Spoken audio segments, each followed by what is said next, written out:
Hi, this is Scott Garibay, and today we're going to talk about Dungeons and Dragons and Dungeons and Dragons commentary, and specifically the idea of whether we have reached a point where it is time to start talking about the crossover between Dungeons and Dragons, what is perceived as the game and the content of a game, and then how the game, how people perceive Dungeons and Dragons as a game, crosses over into real life. All right, so let's dive into this. So it is my perspective that Dungeons and Dragons is not it is my opinion that Dungeons and Dragons is not a game. It is a vector for art, literacy, and narrative. Okay, and that only the people who understand Dungeons and Dragons at its most base, shallow, most immature level consider it a game. There are a lot of D&D commentators out there who think that D&D is just a game. And you will hear it as a refrain. Oh, it's just a game, it's just a game, it's just a game. Right? Even though frequently in Dungeons and Dragons commentary you're discussing morality, you're discussing philosophy, you're discussing truth, you're discussing personal self-improvement. There are people who are talking about Dungeons and Dragons in the from the perspective of the academic realm, from the perspective of mental health therapy, right? Like, all these things. Like, wait, nobody talks about Monopoly like this. Are we sure this is a game? It's my opinion that Dungeons and Dragons is not a game. It is a vector for art, literacy, and narrative. Okay, and in addition to other things beyond there. But I no longer believe that Dungeons and Dragons is a game. Okay. All right, so with that, I'm always I listen to a lot. Of course, I listen to a lot of Dungeons and Dragons. So I listen to a lot of Dungeons and Dragons commentary, right? So what I'm always perking my ears up for is Dungeons and Dragons commentary that does what I'm doing, thinking about Dungeons and Dragons outside the scope of being a game and being something dramatically more, something being of much, much higher value, right? A good example of this is American football. People don't really talk about American football as a game. They talk about it as a passion, as a lifestyle, as a industry, right? And I want us to get there. I want Dungeons and Dragons to have the same scale and prominence, maybe a little more than American football. Okay, that's when I'll be happy. That's when I'll be done. Right? I'll no longer be harping on this issue, right? But right now, our industry is far too small. Does not have the ability to actually sustain creators within if somebody told me I'm going to become a professional tabletop role-playing game creator, I would be like, listen, when you're hungry, I want you to come and ask me for food, right? Because I'm really concerned about your economic state. I will never worry that you're not going to starve, right? That would be an incredibly poor professional choice, in my opinion, today, right? Because I think less than 100 people work full-time in the tabletop role-playing game industry. Thousands of people work in the industry and make an amount of money that allows them to live with somebody else who actually supports them, which I think is really sad, right? I think you should be able to, a tabletop role-playing game creator should be able to support a family on that, and I think less than 100 people in the world do that, right? On tabletop role-playing game money, and that is not a healthy industry. Our industry is not healthy. Okay, so the other day I heard it. I was like, oh, hey, I hear the siren call of D&D commentary that is going beyond. Oh, I think this is the best subclass in Tasha's. Complete trash, useless commentary that you can get on any channel, right? Where did it come from? It came from a gentleman by the name of Jim Murphy. That's actually the name of his channel, Jim Murphy. And he did a video called What Is This Game? Right? And he came on, and the first thing he said was, I'm sorry I haven't done a video in 30 days, in a month. Because I live in America, and this is me paraphrasing here, but he was like, I live in America, and America has become a burning hexscape. Right? And I've been just too in my head to do any D&D, to do any tabletop role-playing game commentary, right? And so then he's like, but I want to talk today. What is this game? What are we in? And he started talking about real life. And he's like, in America in January 2021, what is the game we're playing? Well, it's not D&D. It's not Shadowrun. It's not RuneQuest.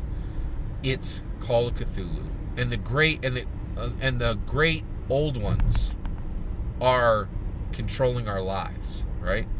And I realized, and he was saying, but you can GM this game well.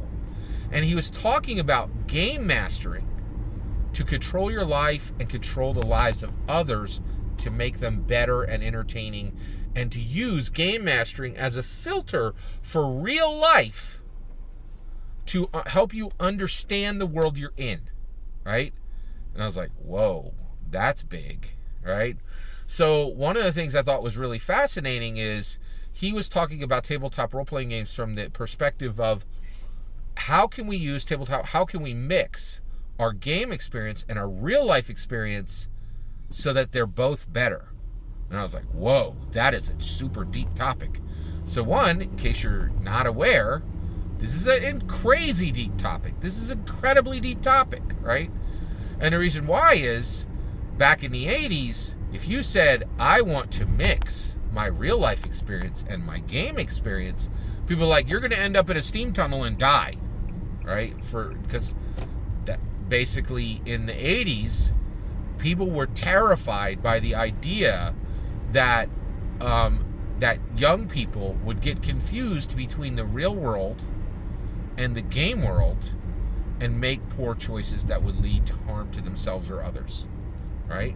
But here we are 47 years later, and people are saying, wait, Dungeons and Dragons was not a central aspect of the satanic panic of the 1980s.